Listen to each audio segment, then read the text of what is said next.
Hey, I want to show you how quick and easy it is to publish from Canva directly into your Facebook groups or your Facebook business page. So when you have your image here, you don't even need to download it to your computer. You can if you want to, but you can directly publish it to Facebook.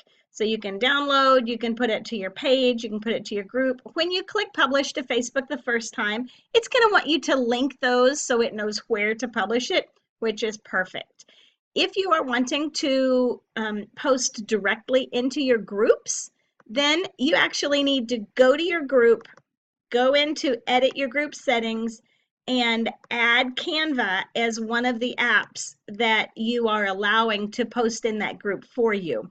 So you can add the app, search for Canva, and then be sure to scroll down and click save at the bottom. Okay, um, so once that's done and you click to do it to your Facebook group, post to your group, I'm choosing this group and I can write something in here. I actually like to copy and paste in here um, just so I have that. I don't know, I could type it right in here. That would be fine too. But I usually am doing this backwards. But you can put it right there and then I'll show you what this post looked like when I posted it right here, and it does show that it was posted by Canva, which is just fine. There you go. I hope that helps you.